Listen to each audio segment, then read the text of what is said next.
Bert literally called me and invited me out to his manufacturing plant. So I was able to jump on a plane. This is where the magic's happened. This is where Bert built and created Baker. It's all started here. He's invited me to come down here and build a transmission. Hey, Lionel, what the hell's going on, man? Utah Flash. The Flash from Utah, man. Hey, I had to get down here. You said to come down. Michigan, and are you crazy? Michigan in January? Hey, it's better than Utah. I got snow all over the ground. Is that true? You don't have any snow. Is that true? What altitude are you at? We're about 6,000 feet. Oh, you're up in the Yeah, so we're up there a little bit. Why are you here? I come here and it's dry roads. I say, why aren't we riding right now? Yeah. Well, I got to put you to work, man. Well, let's do it. That's what I'm here for. So come here, man. I got to put you to work. Come here. I hope we've got transmissions we got to turn around. We got a job to do, and you need to keep your mouth shut and your ears open, and we're gonna make it happen, Captain. Mouth shut. You know me. I can't keep my mouth shut.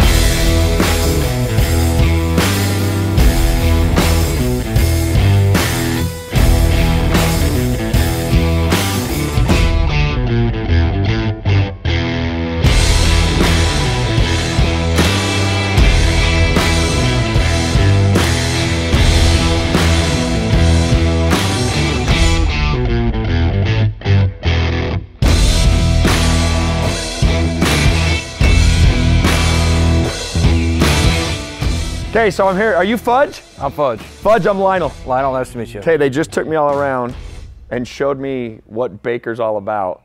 And they told me that you're the man I got to come talk to about transmission. Absolutely. You want to get started? Yeah, so this is every single piece. Every piece.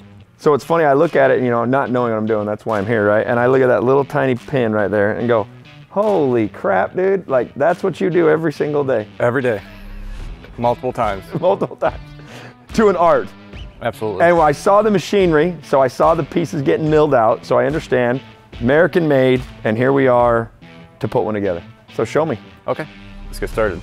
So first thing, we're gonna put serial numbers on the case and the door. Okay. And then we'll do that with our stamp machine. Cool. And I'll tell you, man, I feel bad that they pawned you off on me. Poor guy. Oh, that's okay. Did you draw the short straws today? Is that what happened? Yeah, no, that's all good. So we'll pin stamp the door first. We'll put this over here. So now this is, of course, your way of tracking every part that comes out of the... Every part, yeah. Every gear set, every case that goes through our building, there's a record of it. Okay. So we know who has it and what they purchased and what the kit was that they bought or the case that they bought or transmission that they bought. So you better make sure you put everything together the right way or they're gonna come back and go, hey Fudge, you did this, that's your number. Absolutely, my name will be on it. So, you ready? Yeah.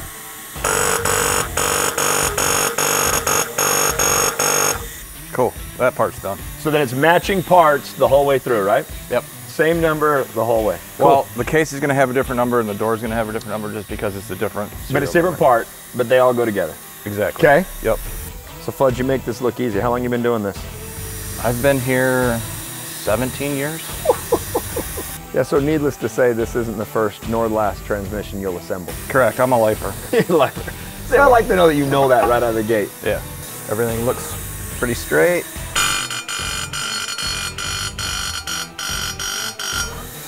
There we go. Okay, case, first step, put the studs in.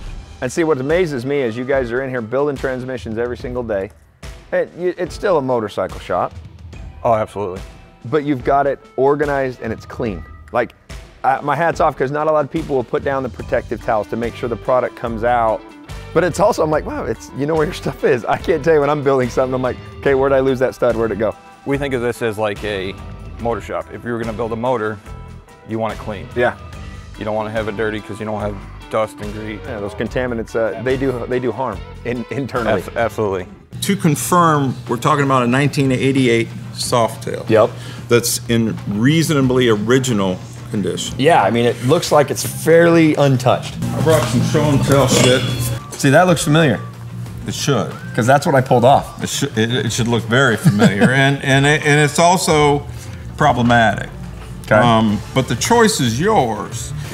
To deviate from this tapered style main shaft, which is the one they used from, it's from 1985, 89 and a half. They used this style tapered main shaft in 1990. they migrated the design to this 18-2 spline. Okay. The clutch fits on here, the clutch hubs, and then a big nut secures it to the shaft with a key. It's called a tapered fit. The tapered fit works great as long as that nut torque is good. If it backs off a little bit, the tapered fit will spin the clutch hub, and then it'll maul that key, it'll maul that keyway, and you know, it'll mess everything up. And you'll be by the side of the road. You're from Utah. Yeah. I imagine there's a lot of wide open spaces, and the point at which this breaks will be the point at which you lose cell service and you're in the middle of nowhere. That's where I like to ride. Are you out away from everybody? Right. I mean, that's what's going to happen. That's Murphy. Yeah. Murphy's a motherfucker. It's usually my recommendation if somebody has a bike made from 85 to 89 and a half to do the extra work, incur the extra cost to upgrade to a 1990 style system. Starter, clutch, and inner primary. You have to pick door A or B. Yeah. Do you want to migrate to the new one, or do you want to, you know, do that? As much as I love the pureness and the original factor, I I'm saying, understand hey, it's how it is. It's great, but is taking my first approach to build a bike, put it together, and wanting to put miles on it, I don't want the bad case scenario. I would agree here. with that logic. I don't want to catch it like you said. And I would much rather have something that has been time tested and proven. This was proven clearly, but then technology caught up, and now we know this is better. So I feel more comfortable here, I would agree knowing with that the spline's going to give me what I want, and that coyotes won't eat you. When you lose cell service or in Utah. Actually, what it'd be is my luck is I would say, okay, I've got to walk now, and I'm going to walk, and by the time I get back with a truck, that bike's gone. It's gone. Like, oh, hey, someone else owns it. Somebody else goes, hey, that schmuck doesn't know how to fix it. Guess what I do? I like that bike. And this one here is going to be green Loctite. Okay. And this is our special little tool. And I put a nice little ribbon on the bearing. Always when you press bearings, you're going to want to press on the label. So you're going to put it on here, and it's going to stop. And don't force. Now, my green Loctite in this one as well? Green Loctite, yes. Dude, that's so sweet. And we're done with that. And to watch how it merges in there. So now we're ready for bearings. Cool. So we'll wipe the bearings outsides just to make sure they're clean. Labels up. Always up, yeah, I learned that one. And there's nothing like a good arbor press, because he's not just pressing a bearing in, Lionel. He's checking for fitment in that bore. For example, if that bearing just if it pushes lightly and it goes in there, that's an indication of a potential, manufacturing problem in the case. And it's like, put on the brakes, stop. Let's check this out. Why did that go in so easy? And likewise, if it goes in too hard or something, and then you'll see Tom do stuff like this, he'll press the bearing in and spin it. That looked like it had a nice amount of press. It had a nice amount of press. Yeah. It wasn't too much.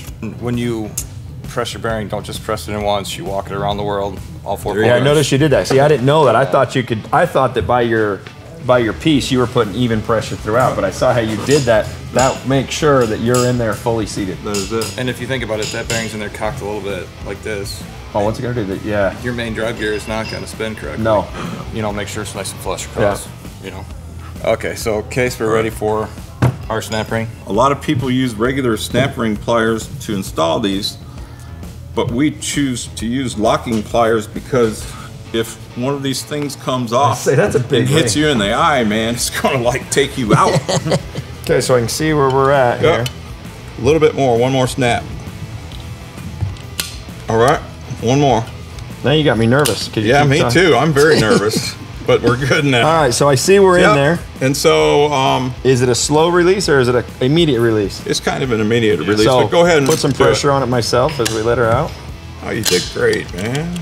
Oh man, look at you. You just have to say that. Look at you, man. You got to stand on one foot. You got the whole thing. You're good. Eccentric screw. Okay. I'm probably gonna let you put this in. White thread sealant. So I imagine you just screw that in that way and Allen wrench from the backside to reposition? Yep, then we'll put the nut on. So I'm coming all the way because we got to put that nut on top, right? Yep, you're gonna want to come up 6-8 threads And you're gonna grab that seal, Logo out, right? Because I Yep. learned that one already. and you're gonna put it in that round hole right there. Oh, it's this hole. Oh, okay. Yep. It's pretty cool to be building one of these, but when you watch the guys next to you slamming bearings in like there's no tomorrow, I think he's put 12 bearings in the time that I've set 3. Welcome to Amateur Hour, where we learn how to build a transmission. Pressing the main drive gear. So we're gonna take the case upside down, take your main drive gear. You're gonna press on the inside of the race, not the outside. Makes sense. Oh, that's it, huh? That's it. See, I was waiting for that, final little snap or push, but so now I've taught. Give her a spin. Yeah, look at that. I mean, that's Spins nice and free. That's butter, yeah. What I like is it's so smooth. I can hear those inner bearings in there spinning as well. So in the OD6, we have 2 magnets. We have a magnet that goes in the back that catches any debris. Oh, okay. And then we also have one in the drain oil. So when you're draining it, if thing is there, it comes out with it. Yep. Which is going to happen. No It's ma- not like that. You've got metal on metal working. Things going to happen. Absolutely. You break in a new motor, you have to change the oil a couple times. Yeah. What's amazing is, Bert spent 25 years developing this. Harley started it. I'll say it. Bert's perfected it. The guys here at Baker know exactly what they're doing. But even those little things, it's the magnet in the drain plug. Just because there's going to be something like that. I mean, is it a big deal? No. Does it make a big deal? Yeah, it makes a huge deal. To watch them put these together is absolutely amazing, to watch them press, put together, and the craftsmanship in all the parts. I mean, Bert's a great guy, he's crazy as can be, but to see what it takes to make sure that these are done right and correct. I mean, I'm excited to have one on my bike. It's always been a dream of mine to run a Baker, and to be here building my own 6-speed overdrive is something to be said, especially knowing what goes into them and the fact that they open their doors to let me come in here and try it. Door's done, case is done, so now we're gonna assemble the gear set. So gear set, you're gonna put, I'm gonna let you do it, but I'm just gonna walk you through it real quick. Great. Our spacer down here. Okay. You're gonna put a bearing. Make sure you put grease on the shaft first, all the way around. Yep. You're gonna check your needle bearing for all the needles, because if one of those needles are out, Oh yeah. bad news. And then you put the gear on and then the spacer on top. Okay. Okay? See, now you've got me all stressed out. Now I'm knowing I'm setting this Yep. into the door. Yep. Man, that's crazy. I can feel that. I felt that like shift into position. How much do I give? It'll go all the way to the bottoms. Oh, There you go, you're done. push that bearing. Do I? Nope, you're good. Yep. I'm going just like this because this is the teeth to catch, Correct. right? Yep. Okay. Give her a spin with your finger. It spins nice and free. Yeah. Feels good here. That's gonna go straight down on this one. Oh, okay. Yep. That's right. Yeah, we're building in sequence. Yep. It's gonna go on as a pair.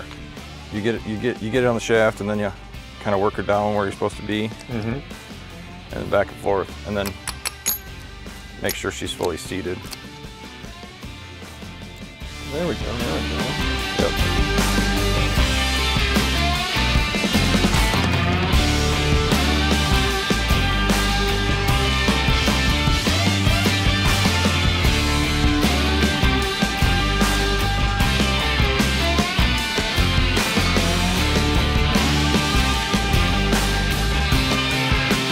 That's where it's supposed to be. Make sure you have movement everywhere, and they slide nice. Yeah. Spin it over a little bit. Yeah. To know the concept, okay, that's what my transmission does. But then to slide one together, to put those rings together, to know the order of it, it's like, wait a minute. No, there's a lot of pieces, parts, man, and every one has to be exactly so. If it's not, then you have problems. Yeah. Everything spins nice, we're good still. Okay, so pick up your gear set, Okay. and when you go to insert it, you're gonna get it halfway through the bearings, reach your finger on this side, grab the main shaft with your Okay. finger in the hole, and you wanna make sure you don't hit that seal. I'm with you. And so you keep sliding.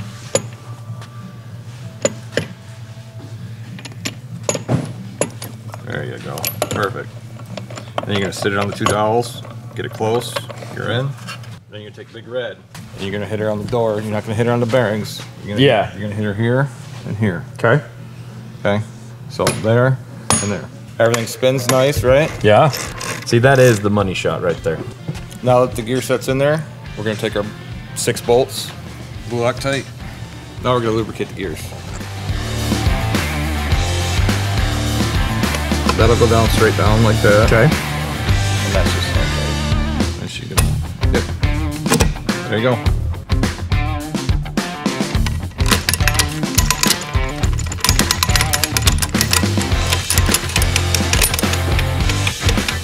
Cool.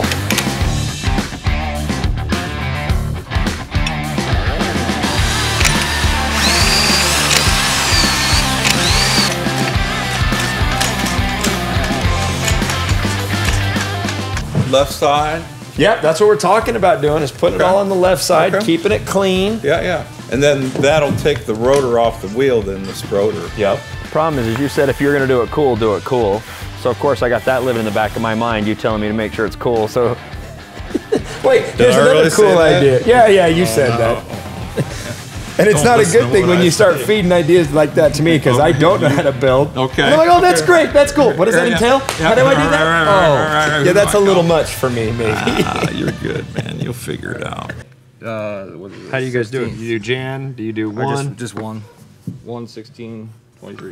This is the tech sheet you told me I had to have signed. Okay, Bert F. and Baker. Okay. So it freaking happened. I had to leave. I didn't want them to see me freak out in the car. I get in there, Bert's waiting right for me at the gate, right at the door, takes me in, doesn't really, no pleasantries whatsoever. It's down to business. And he takes me, I gotta stop here, this is exciting. He literally takes me in the back and shows me, boom, introduces me to Fudge, his main guy, and throws me into the Wolves. We literally built an N1 6-speed transmission for my barnyard bike. So not only is it an Evo motor, I got cars coming behind me. They don't understand how excited I am. I don't care about you. I gotta pull over here. They don't understand how cool this is for me. I now have built my very own Baker 6-speed N1 drum going in my very own bike, and I gotta do it with Bert at his shop. I am beaming. It was so cool to see all of the parts, how they come together. And listen, they did this the right way. They had everything lined out for me, and I gotta do it all. I was able to put the gears in. I was able to put the snap rings in. I lubricated it. I was able to run it for the first time, shifting through the gears. Yeah, it was just a drill spinning it, but I made sure that it was right. And by me, they did. But I filled out my own spec sheet. My own tech sheet was signed by Bert, so I know it was done. He says it was done right. So now I've got my very own Baker 6-speed N1 drum coming back to me, and it's gonna be in my bike. I don't know how I could end this trip any better. Coming here to Michigan was awesome. I will do it 10 times over again if I get to go back and build transmissions with him. And to see his operation, top notch, love every minute of it. I'm now one step closer to getting this bike ready to taking it to Sturgis.